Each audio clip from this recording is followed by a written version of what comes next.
The sun was just beginning to rise over the cul-de-sac as Maya Thompson adjusted the string of pastel balloons along the white fence that bordered her backyard.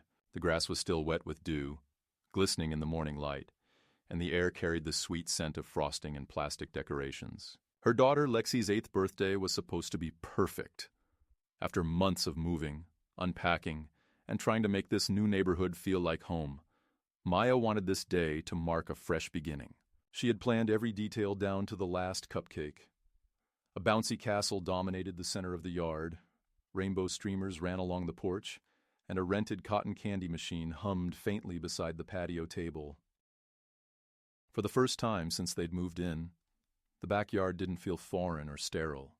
It was alive with color, with laughter already bubbling from Lexi and her friends as they chased each other between folding chairs and gift bags. Her husband Jake stood by the grill, flipping pancakes with the confident rhythm of someone who had been told not to burn a single one. Their new neighbors had been invited too. Some came out of politeness, others out of curiosity. Maya didn't care. She wanted to believe that community could still mean something, that maybe this quiet suburb wasn't as cold and judgmental as it had seemed when they first arrived. When they bought the house 6 months earlier, the agent had mentioned the Homeowners Association as if it were a small formality, a group of helpful locals who made sure lawns stayed tidy and the mailboxes all matched. Maya hadn't thought much of it. She paid her dues on time, read the occasional email about recycling rules, and ignored the monthly meeting invitations. Jake joked that HOAs were just small-town governments run by bored retirees, and they had both laughed it off. But over time, there had been signs that something about this one was different. The tone of the letters was too sharp, too personal. A warning about improperly placed trash bins arrived 2 days after Jake forgot to roll his out before noon. A neighbor mentioned that the HOA president, a woman named Lauren Bailey, kept a watch list of residents who didn't integrate well. Maya dismissed it as gossip until the day she came home to find Lauren standing at the end of their driveway, arms crossed, watching the painters finish the new fence. She had smiled too brightly and said, "We have standards here, Mrs. Thompson. I hope your fence color meets them." That moment had stayed with Maya, a quiet unease nesting in her chest. Now, as she watched Lexi open her first gift, all of that tension seemed miles away. For once, Maya felt peace. The sound of children laughing, of music playing softly through the outdoor speakers, filled the air with warmth. She poured lemonade into plastic cups and smiled at the sight of Jake sneaking whipped cream onto Lexi's pancake stack. Everything felt right, real, earned. She had spent years working long hours as a nurse while Jake balanced shifts as a paramedic. This home, their home, was proof that sacrifice could turn into stability. When Lexi squealed with delight at her new dollhouse, Maya's eyes welled up before she could stop herself. Maybe this was what belonging finally felt like. Around noon, the street was lined with parked cars, parents chatting by the gate, kids running barefoot across the grass. The music wasn't loud, but the laughter carried easily through the warm air. Maya saw a few neighbors peeking from their porches and waved, trying to show friendliness where there had been distance before. She didn't notice the dark SUV turning slowly onto their street, or the way it paused by the curb as if surveying the scene. Jake was telling one of the dads about his latest shift when he caught sight of it, a black vehicle with tinted windows, idling longer than normal. He frowned but brushed it off. Maybe another guest arriving late. But the SUV didn't move on. The back door opened, and a woman in a pale blue blazer stepped out, holding a clipboard.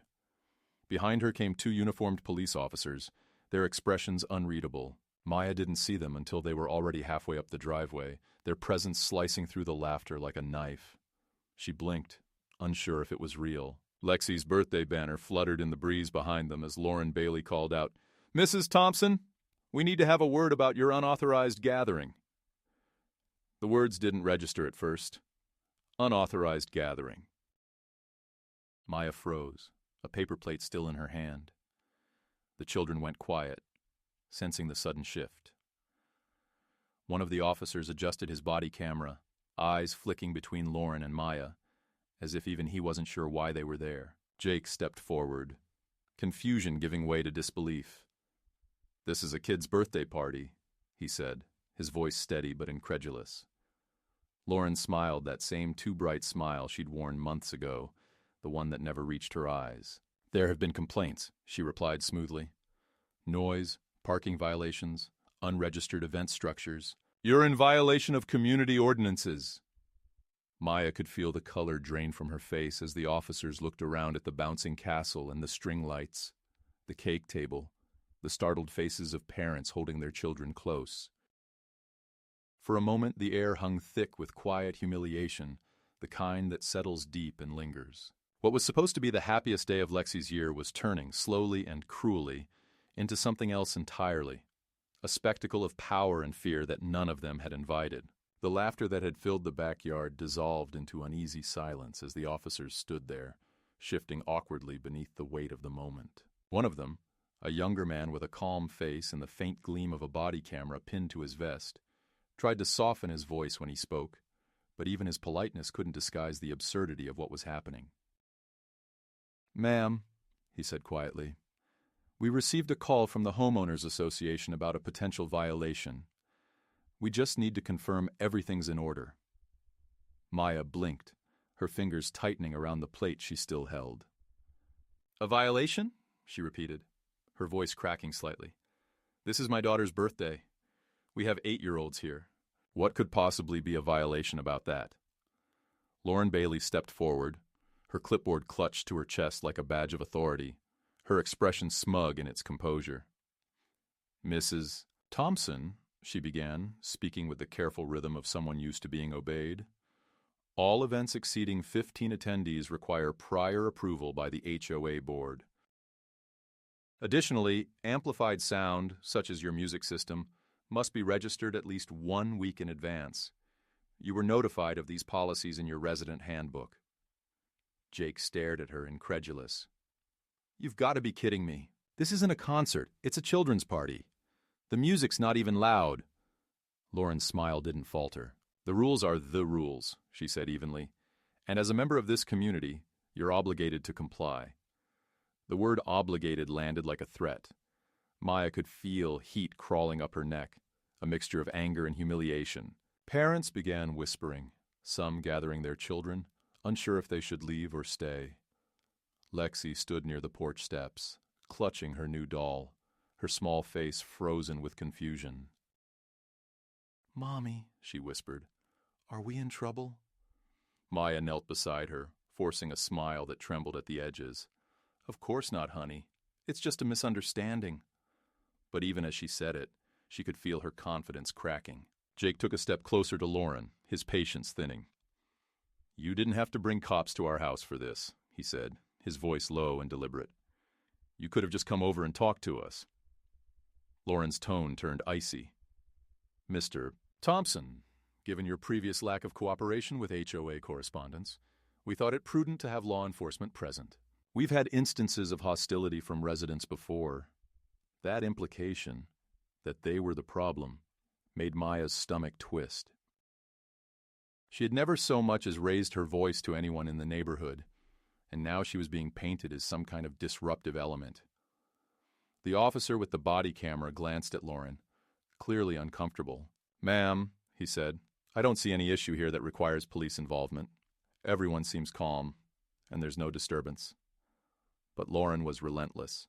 "Officer," she replied sharply, "this family is in violation of several HOA ordinances, including noise and unauthorized public gathering. If you fail to document this, the association will file a complaint with your department." The officer exchanged a weary glance with his partner, who sighed quietly, muttering under his breath something that sounded suspiciously like, "Unbelievable." Maya's hands trembled as she tried to reason with Lauren. "I never received any notice about needing permission," she said. "We checked the rules when we moved in. None of this was ever mentioned." Lauren's expression hardened, her professional mask slipping just enough to reveal a flash of disdain. "Perhaps you should pay closer attention to the materials we provide. Ignorance of the rules doesn't excuse breaking them." Her tone dripped with condescension, and for a moment Maya could only stare, too stunned to respond. One of the children began to cry, the sound sharp in the heavy air. A mother whispered an apology, took her daughter's hand, and quietly left through the side gate. The party was unraveling in real time, piece by piece. Jake tried to hold it together, his jaw tight as he addressed the officers again. "Look, can we please just end this? If you need to file a report, fine. But she has no right to come onto our property without permission." That caught the younger officer's attention. "She entered without permission?" he asked, turning his body slightly so that his camera faced Lauren. "Of course," Lauren said dismissively. "This is HOA jurisdiction. Our community bylaws grant us the right to inspect for compliance." Jake's laugh was bitter, disbelieving. "Jurisdiction? This is private property, not your clubhouse. You're trespassing, and you dragged the police into it to make yourself feel powerful." The tension snapped like a drawn wire. Lauren's smile finally vanished, replaced by a cold, sharp glare. "Watch your tone, Mr. Thompson," she said. "I'm simply ensuring order in this community. People like you—" She paused, catching herself before finishing, but the damage was already done. The implication hung in the air, ugly and deliberate. The officer's eyes narrowed slightly, the red light of the body cam blinking steadily as he recorded every word. "People like us?" Jake said quietly. "Go ahead. Finish that sentence." Lauren's lips pressed into a thin line. "I think we're done here," she said briskly. "I'll be filing a formal citation with the HOA board.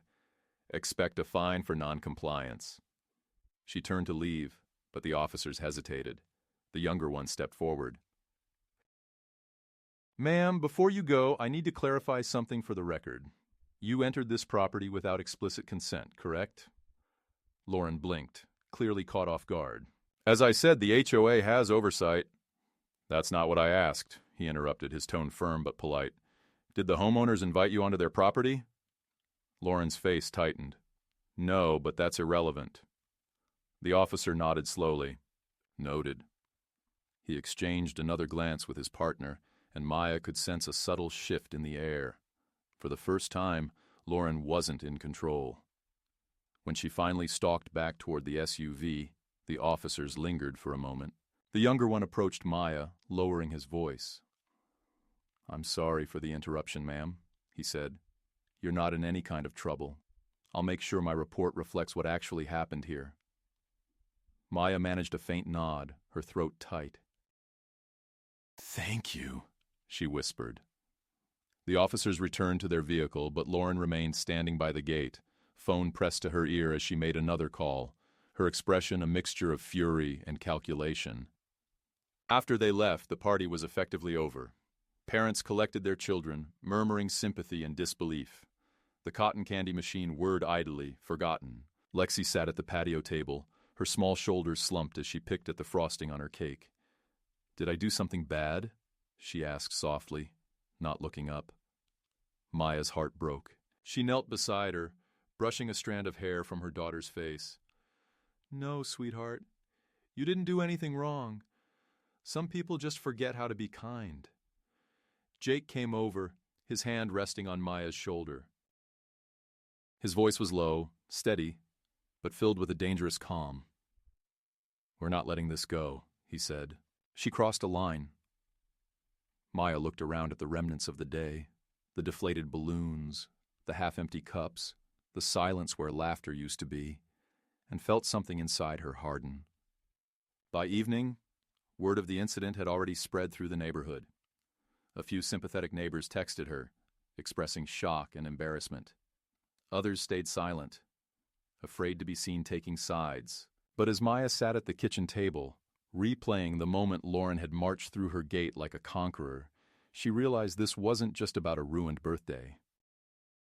It was about control, about someone who believed their title gave them power over ordinary families who just wanted to live in peace. She didn't yet know that the body camera footage would later expose everything, that Lauren's arrogance, her trespassing, her thinly veiled malice, had all been caught in crystal-clear detail. But for now, as night fell over the quiet street and the laughter had long since died, Maya made a silent promise to herself.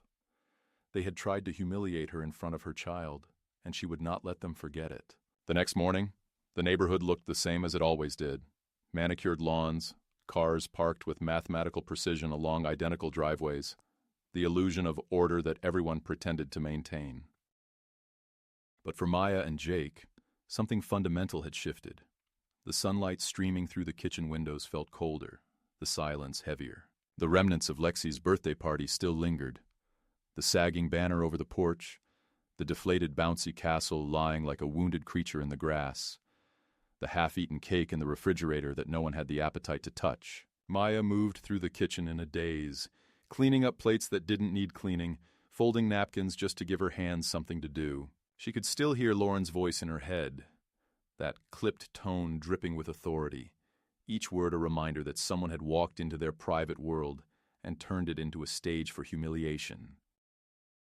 Jake sat at the table with his laptop open, the HOA website glowing on the screen. His jaw tightened as he scrolled through the pages of bylaws and community ordinances. "Listen to this," he said, reading aloud. "Events exceeding 15 attendees must be pre-approved by the HOA board, pending review of safety and noise considerations. But there's no mention of enforcement or fines. None." "She made that part up?" Maya looked up from the sink, her voice brittle. "So she brought the police for a rule that doesn't even exist?" Jake's mouth twitched into a grim smile. "Exactly. She wanted to make an example out of us, and she wanted everyone to see it." He clicked through another page and muttered under his breath, "There's nothing here about property inspections either. She had no right to step foot in our yard." Before Maya could respond, the doorbell rang. The sound was sharp and intrusive, making both of them flinch. She exchanged a wary glance with Jake before opening the door. A neatly folded envelope sat on the welcome mat, sealed with the HOA logo, a stylized emblem that now looked sinister in its polished simplicity. Jake picked it up, tore it open, and read the contents aloud. "Notice of violation. Unauthorized event on private property resulting in disturbance and non-compliance with HOA regulations. Fine due, $500. Failure to remit payment within 10 business days will result in further disciplinary action." He crumpled the letter in his fist, his voice rising. "She's doubling down." Maya felt a flush of disbelief and anger. "They can't fine us for something that isn't in their rules," she said. Jake nodded, but his eyes were cold. "They can try." "That's what people like her do. They push until you push back." As if summoned by the tension itself, Maya's phone buzzed with a text from an unknown number. "Perhaps next time you'll think twice before violating community standards. We all saw how disrespectful you were." There was no name attached, but she didn't need one. The phrasing was pure Lauren, polite venom disguised as civic duty. Maya's hands trembled as she typed a response, then stopped herself. Engaging would only feed it. Jake took the phone from her gently and turned it off. "Let me handle this," he said quietly. He meant it as reassurance, but she could see the storm building behind his calm. That afternoon, he called the HOA office directly. The receptionist's voice was syrupy and disinterested. "Good afternoon, Oak Ridge Estates Homeowners Association. How may I direct your call?" Jake's tone was clipped. "I need to speak with Lauren Bailey." There was a pause, then a deliberate sigh. "Ms. Bailey is unavailable. Would you like to leave a message?" "No," Jake said, his voice tightening. "I'll come by in person." The receptionist's tone sharpened slightly. "Sir, that's not necessary." But he had already hung up. Maya tried to stop him, but he was already grabbing his keys. "Jake, wait. Please don't go there angry." He turned, his expression hard. "I'm not angry," he said. "I'm done being pushed around." The HOA office was a sterile little suite tucked behind a strip mall, the kind of place where bureaucracy went to hibernate. Lauren was standing behind the counter when Jake walked in, as if she'd been expecting him. She greeted him with that same false smile, the kind that made her seem almost proud of what she'd done. "Mr. Thompson," she said smoothly, "I assume you're here about the violation notice." Jake approached the counter, his voice steady but sharp. "You had no right to come onto my property yesterday, and you damn well know it." Her smile didn't falter. "The HOA reserves the right to enforce community regulations when a resident fails to comply." "Comply with what?" he snapped. "You invented a rule to justify harassing my family in front of our child." Lauren's tone dropped an octave, her patience thinning. "Watch your language, Mr. Thompson. I understand your frustration, but hostility will only make this worse for you." Jake leaned forward, his voice low but controlled. "You called the police to a child's birthday party, humiliated my wife, and terrified my daughter. I want a written apology and that fine rescinded today, or I'll take this to court." For the first time, Lauren's mask cracked. Her eyes flickered, but she recovered quickly.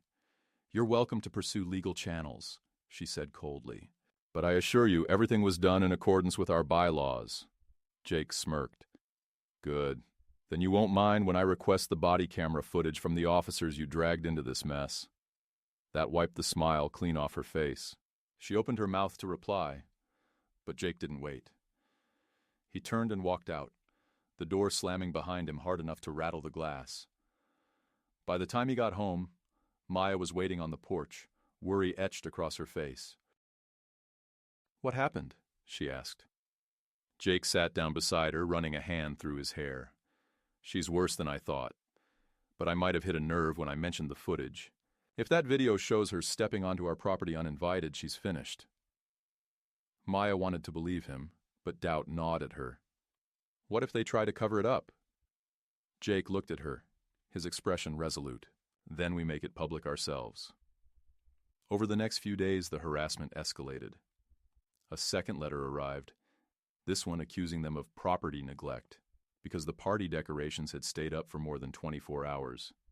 Then came the complaint about unauthorized structural modifications, because Jake had installed a small garden shed without prior notice. Maya began to notice cars slowing down in front of their house, unfamiliar faces watching from behind tinted windows. One morning, she stepped outside to find the garbage cans knocked over and a pile of shredded paper scattered across the lawn. Among the scraps was a torn HOA letterhead smeared with dirt. Someone was sending a message. Lexi, sensing the tension even when her parents tried to hide it, began waking up at night with nightmares. She told Maya she dreamed about police coming into their yard and taking her toys away. It broke Maya's heart, but it also ignited something fierce in her. This was no longer about petty fines or bruised pride. It was about protecting their home and their child's sense of safety. She called their lawyer, a sharp, methodical woman named Erin Hall, who specialized in property disputes. After listening to their story, Erin was blunt. "I've seen HOAs overstep before," she said, "but this is blatant intimidation. Get me that body cam footage. If it's as bad as you say, we'll bury them in paperwork before they know what hit them." That night, as Maya lay in bed listening to the soft hum of the ceiling fan, she felt something she hadn't felt since the party. Clarity. Fear had burned away into something steadier, colder. Lauren Bailey wanted control, wanted obedience dressed up as order. But Maya had seen what that kind of power did when left unchecked. She turned to Jake, who was staring at the ceiling, lost in thought. "We're not backing down," she said quietly. He nodded without looking at her. "We'll make sure everyone sees who the real trespasser was." Outside, the cul-de-sac was silent again, but now it felt like the calm before a storm. By the end of the week, the tension in Oak Ridge Estates had evolved from whispered curiosity to outright fascination. Neighbors who had once smiled politely at the Thompsons from a distance now lingered longer at their mailboxes, trying to catch fragments of conversation or get a glimpse of the family that had somehow turned a quiet suburban street into the center of a growing storm. Maya could feel their eyes on her every time she stepped outside. Some were sympathetic, offering faint smiles or awkward waves. Others looked at her as though she were contagious, as if defying the HOA was an act of rebellion that might spread if not contained. The constant surveillance, both spoken and unspoken, was exhausting. She found herself counting steps from the front door to the car, avoiding glances, keeping her head down as though she were guilty of something she hadn't done. Jake tried to pretend it didn't bother him. but she could see the anger simmering under his calm exterior, the quiet resentment building in every small gesture, the way his hand tightened on the steering wheel, the clipped tone in his voice whenever. The subject of Lauren came up. Then one Thursday morning, a letter arrived from the county office. It wasn't the HOA this time. It was a formal notice of ongoing investigation regarding possible zoning and safety violations. The document cited a complaint filed by the Oak Ridge Estates Board, signed by none other than Lauren Bailey herself. Maya stared at the letter for several minutes before handing it to Jake, her voice hollow. She's dragging the county into this now. Jake's eyes moved across the page, and his jaw tightened until the muscle pulsed beneath his skin. "She's escalating," he said. "She wants to bury us under paperwork and make us too tired to fight back." Maya sank into a chair, feeling her strength drain away. "She's winning," she said quietly, and the words tasted like defeat. But that afternoon, everything changed. Aaron Hall, their attorney, called with the kind of calm energy that usually preceded good news. "I've got something," she said. One of the officers from that day, Officer Daniels, filed his report, and his body camera footage was submitted as evidence for internal review. I pulled a copy through a public records request. She paused, her tone sharpening. "Maya, it's bad. For them." Within the hour, Erin was sitting at their kitchen table with her laptop open, her expression unreadable as she cued the footage. The moment the video started, Maya felt her stomach twist.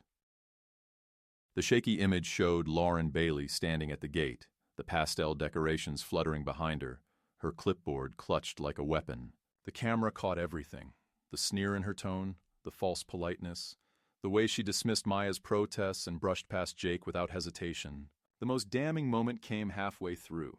Lauren clearly ignored Jake's warning not to enter and crossed onto the property anyway, waving the officers forward as though it were her right. Then came the line that changed everything.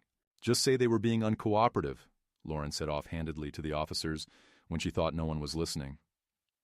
"They were making a scene before we even arrived." "The HOA can't look weak." Maya's throat tightened as she watched the scene unfold. Jake leaned back in his chair, a grim smile spreading slowly across his face. "She buried herself," he said. Erin nodded, her voice measured but electric with restrained satisfaction. "This footage shows trespassing, abuse of authority, and an attempt to falsify a report. The HOA board can't hide behind procedure anymore. If we move fast, we can make this public before they try to spin it." For the first time in weeks, Maya felt something unfamiliar but powerful: hope. It came with a tinge of adrenaline, the kind that replaces helplessness with purpose. She looked at Jake, and for the first time since Lexi's party, his eyes weren't filled with frustration, but with determination. That night, Erin uploaded the video to a private drive and sent a copy to a local journalist she knew at Channel 4 News. "He's been covering HOA overreach stories for months," she explained.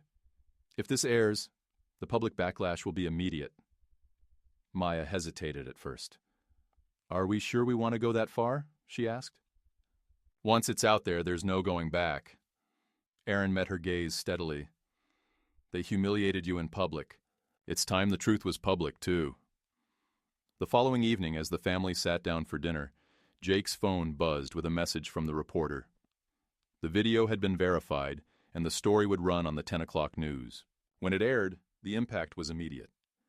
The footage played in full, no edits, no commentary that softened what viewers saw. Lauren's condescending tone, her false accusations, her blatant trespassing, all broadcast to thousands of households across the county. The report framed it simply: HOA, President oversteps authority, calls police on child's birthday party. Within hours, the segment had gone viral online. Comments flooded in, most of them outraged. Words like abuse, entitlement, and power trip appeared again and again. Neighbors who had stayed silent began speaking out, sharing stories of their own conflicts with the HOA. A retired teacher named Mrs. Hargrove admitted she'd been fined for having her grandchildren's chalk drawings on her driveway. Another resident said Lauren had threatened legal action over a treehouse. The pattern was clear. Lauren Bailey had been ruling the neighborhood like a petty tyrant for years, and now her empire was cracking. By the next morning, the HOA office was surrounded by reporters. A statement was released denying wrongdoing, claiming the video had been taken out of context and that the officer's presence had been requested to ensure community safety. But the damage was irreversible. Maya woke up to dozens of messages from strangers, some offering support, others sharing their own horror stories with HOA boards. Even the county office called to inform her that the zoning complaint had been temporarily suspended pending review. For the first time, Lauren's power was faltering. Yet beneath the relief, Maya felt a strange unease. Victory had a weight of its own. That afternoon, as she picked Lexi up from school, a car she didn't recognize pulled up behind her and idled. When she looked in the rearview mirror, she saw a man in sunglasses watching her for several seconds before driving off without a word. That night, a letter appeared in their mailbox without postage, written in neat cursive. "You've made a very big mistake. Some things should stay quiet." Jake wanted to dismiss it as an empty threat, but Maya couldn't shake the feeling that they had crossed an invisible line. They had exposed more than just Lauren. They had embarrassed the entire system she represented. Still, as the days passed, the balance of power in Oak Ridge began to shift. Neighbors who once avoided the Thompsons now stopped by to offer coffee and encouragement. A few even whispered that they were planning to call for Lauren's resignation. Maya tried to remain cautious, but she couldn't help feeling that maybe, just maybe, they had turned a corner. When Aaron called to confirm that the county had launched a formal inquiry into the HOA's operations, Maya allowed herself a rare smile. "They're going to audit every fine, every complaint, every decision she's made," Aaron said. "This could end her career." That night, Maya sat on the porch, watching the lights of the cul-de-sac flicker on one by one. The air was still, the sound of crickets blending with the faint hum of traffic in the distance. For the first time since the chaos began, she felt almost peaceful. But beneath that peace ran a current of tension, the kind that hums quietly before a storm. She knew Lauren Bailey wasn't the kind of person to disappear quietly. She could already sense it. The stillness wasn't resolution. It was the pause before retaliation. When Jake joined her outside, she didn't speak. They sat in silence, the warm glow from their living room spilling onto the porch, the faint laughter of Lexi drifting from inside. For a moment, the world felt whole again, but Maya couldn't ignore the shadow gathering at the edges of her thoughts. The truth was out, but so was the fight, and she knew with a kind of bone-deep certainty that Lauren wasn't finished with them yet. The calm that followed the broadcast didn't last long. It never does in neighborhoods like Oak Ridge Estates, where appearances are currency and control is a religion. Within a week of the story breaking, the HOA's public relations machine began grinding back to life, desperate to reclaim authority. It started with carefully worded letters slipped into mailboxes, filled with legal phrasing that sounded official but meant little. Community unity must be preserved. Misinformation is being spread by disgruntled residents. Ongoing investigations are being handled internally. Maya read one of them aloud at breakfast, her voice dripping with disbelief. They're pretending it's about unity now. They humiliated a child on her birthday, and they're worried about unity. Jake took the letter from her hands, scanning the text with a grim smile. "It's damage control," he said. "Lauren's scared." "She's trying to shift the narrative." But Lauren Bailey wasn't just scared. She was furious. The footage had embarrassed her publicly, stripping away the careful veneer of composure she'd built over years of running the HOA like her private fiefdom. Maya suspected it the moment small, deliberate inconveniences began piling up. First came the delayed mail, letters arriving days late or not at all. Then their trash collection was accidentally skipped for 2 consecutive weeks, leaving the bins overflowing in the heat. Jake called the sanitation department, who said their account had been marked as temporarily suspended per HOA request. Then one night, Maya noticed a faint red dot flickering from across the street, a security camera perched in the window of the empty house opposite theirs, pointing directly into their yard. The house had been vacant for months, its blinds drawn and grass overgrown, yet someone had set up surveillance equipment inside. Jake disconnected the Wi-Fi that night, muttering that if Lauren wanted to watch them, she could stare at a blank screen. The next morning, a white envelope appeared under their door. There was no stamp, no address, only a single sheet of paper with block letters cut from magazines. "Stop before you lose everything." Maya stared at it, her heart thudding in her chest. Jake wanted to take it straight to the police, but she stopped him. "If we go to the police again, it'll look like we're the ones stirring things up," she said. "We need proof first." He hated that she was right. Aaron, their lawyer, advised them to install their own security system and document everything. "They're cornered," she said, "and when people like Lauren get cornered, they get sloppy." By the end of the week, Aaron's prediction proved true. A new letter from the HOA arrived, this time marked "Final Warning." It accused the Thompsons of multiple violations, including failure to maintain acceptable lawn aesthetics, unsanctioned structural additions, and public defamation of board members. The letter concluded with an ultimatum: pay outstanding fines totaling $5,000 or face legal action and potential lien placement against your property. Jake slammed the letter on the table, his patience finally snapping. "She's weaponizing the HOA to bankrupt us," he said. Maya, though exhausted, refused to flinch. "Then we'll show the world what she's doing," she replied. "If she wants a war of paper, we'll bury her in it." That evening, they met with Aaron again. She advised filing a countersuit for harassment, defamation, and invasion of privacy, citing the surveillance camera and the threatening letters as evidence of intimidation. "We'll subpoena the HOA's internal communications," Aaron said. "If Lauren's been coordinating this with other board members, it'll come out." Jake leaned back in his chair, his expression resolute. "And when it does, she'll wish she'd never stepped into our yard." Maya wanted to believe it was that simple, but the fear gnawed at her quietly. Retaliation wasn't just coming, it had already begun. 2 days later, as Maya pulled into the driveway after picking up Lexi from school, she noticed something strange about their front lawn. The grass was blackened in uneven patches, the smell of chemicals sharp in the air. Someone had poured something corrosive onto it, killing the plants in thick, jagged shapes that spelled out a single word: liars. Maya froze, her stomach turning to ice. Lexi, from the back seat, whispered, "Mommy, what does it say?" Maya forced a smile that barely held together. "Nothing, sweetie.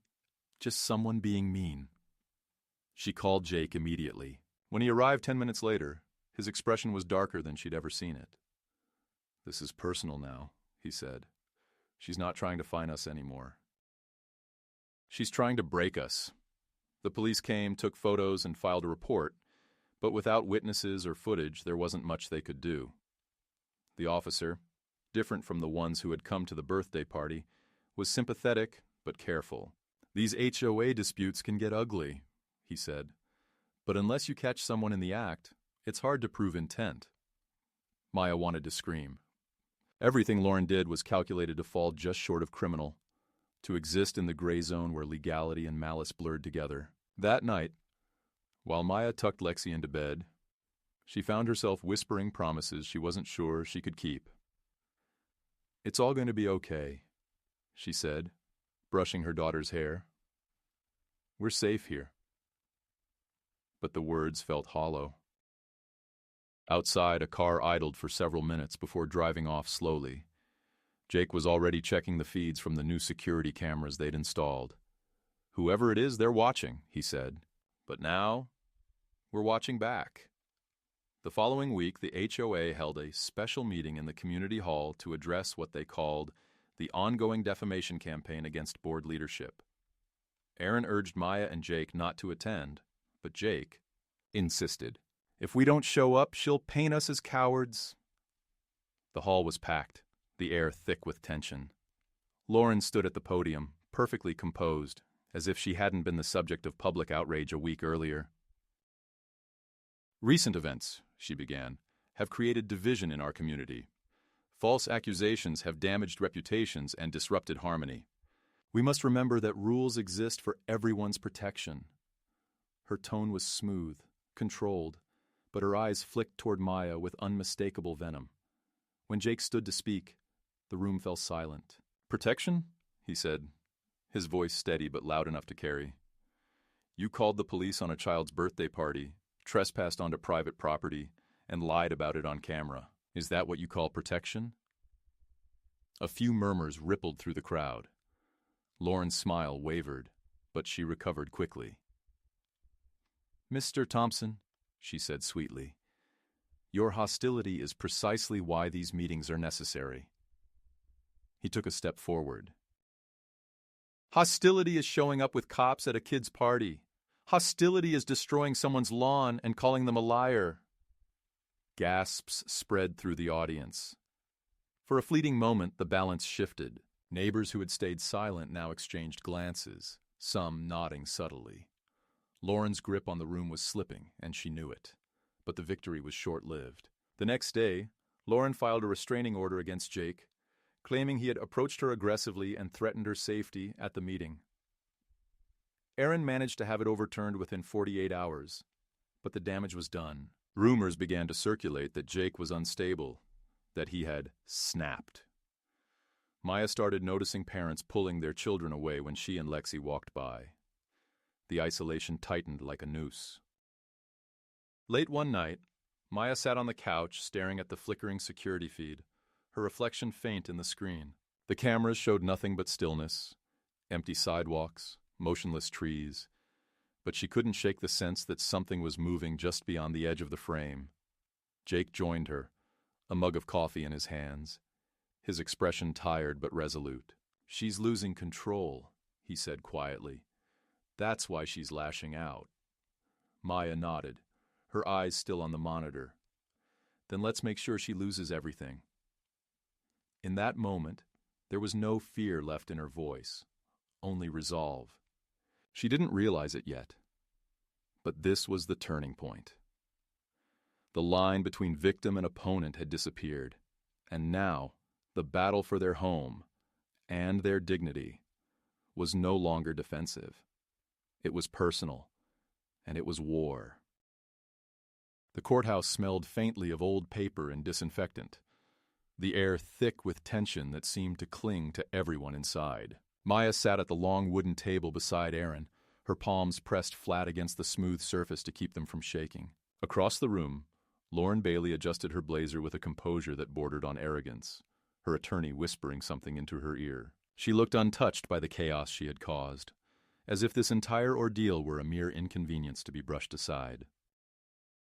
Jake sat on Maya's other side, his jaw clenched, eyes fixed on Lauren with the quiet intensity of someone who had run out of patience months ago. The hum of murmuring voices faded when the judge entered, his presence commanding instant silence. "We're here today to address Thompson versus Oak Ridge Estates Homeowners Association," he began, his tone even, but there was a subtle edge of fatigue in it. He'd clearly seen too many cases like this before. Erin stood first, her voice calm but firm as she outlined the pattern of harassment, the fabricated fines, the surveillance, and the escalating intimidation. When she played the body camera footage on the courtroom monitor, the silence became absolute. Every sound in the video seemed magnified, the squeak of Lauren's shoes on the driveway, the clipped authority in her voice as she ordered the police to ensure compliance. And then that fatal line, the one that had haunted Maya since she first heard. "You'll just say they were being uncooperative. The HOA can't look weak." The words hung in the courtroom like smoke. Lauren shifted in her seat, her mask of confidence beginning to crack. Her lawyer tried to object, claiming the footage was taken out of context, but the judge waved him down with visible irritation. "The context is clear," he said. "Proceed." Next came the photos, the burned lawn, the threatening letter, the documentation of fines with no legal basis. Aaron spoke methodically, weaving the evidence into a timeline of calculated intimidation. "This was not enforcement," she said, turning to face the judge. "This was personal. Mrs. Bailey used her position of authority to humiliate and punish a family who refused to submit to her control. When exposure threatened her reputation, she retaliated by weaponizing the HOA's bureaucracy. That is not governance.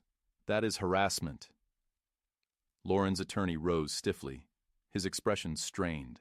He launched into a monologue about civic duty, community harmony, and the responsibility of leadership. He painted Lauren as a misunderstood volunteer who had been unfairly vilified by social media. She made mistakes, yes, he admitted, but she acted in the best interest of the community.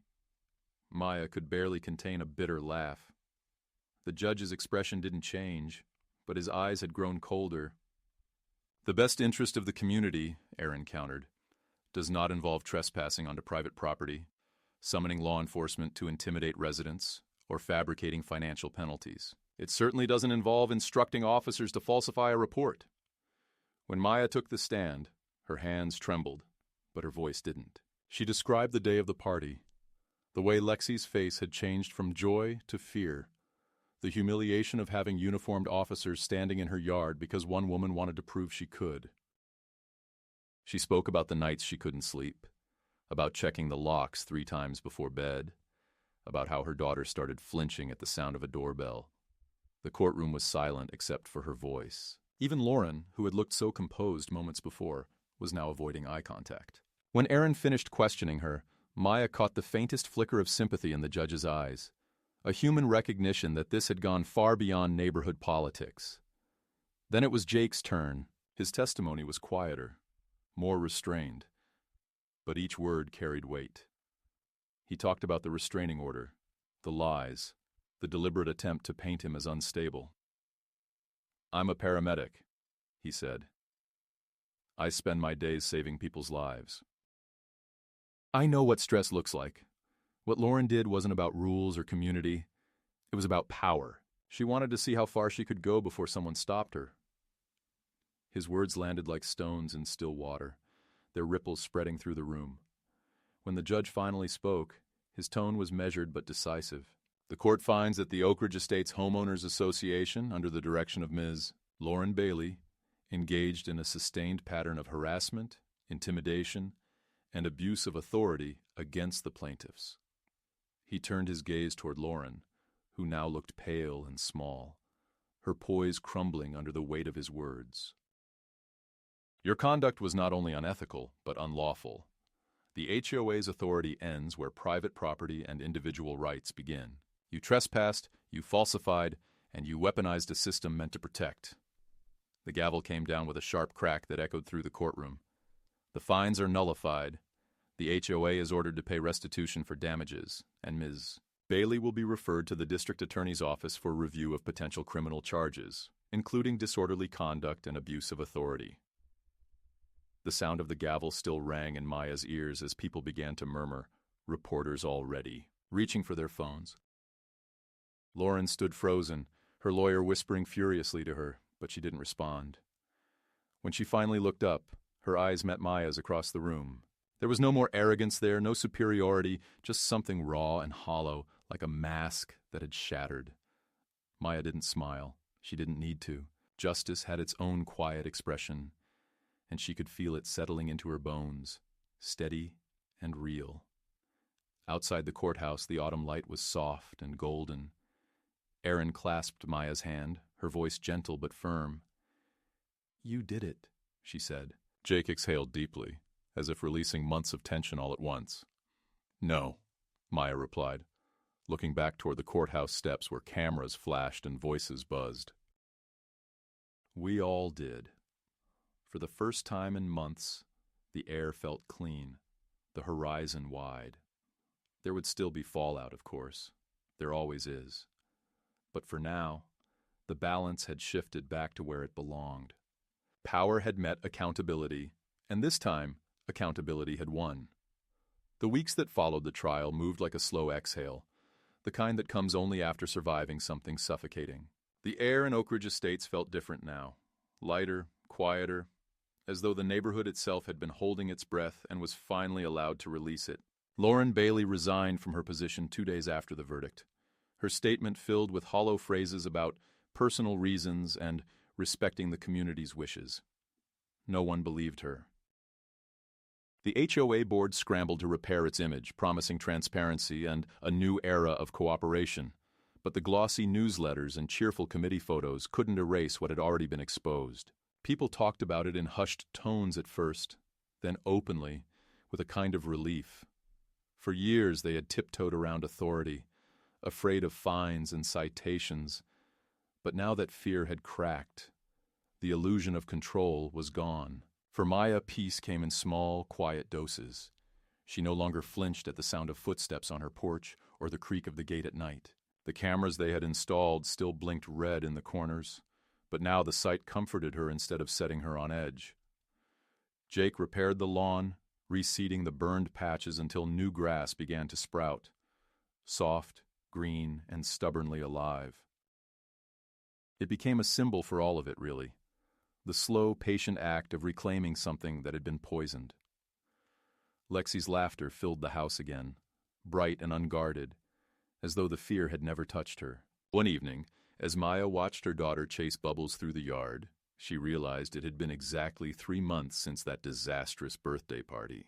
This time, the decorations were simpler. No bounce castle, no guests, just the 3 of them sitting on the porch steps, sharing cake under the glow of string lights. Neighbors began stopping by, some to apologize, others to offer friendship that felt long overdue. The ones who had stayed silent during the chaos now spoke openly about how close they'd come to losing their homes, how they'd been too afraid to fight back. Maya listened, not with bitterness, but with a quiet understanding. Fear made people small, but courage could be contagious. When the HOA held elections for a new board, she was asked to run. At first she refused, but Jake convinced her otherwise. "If people like you don't lead," he said, "people like her will." And so she accepted, not out of ambition but out of duty, to protect what they had fought to restore. The night she was elected vice president of the new board, she stood in the same community hall where Lauren had once ruled from her podium and looked out at the gathered residents. They weren't just neighbors anymore. They were survivors of something quietly brutal. "Rules are meant to protect us," she said, her voice steady. "But the moment they become tools for control, they stop serving the community. We won't let that happen again."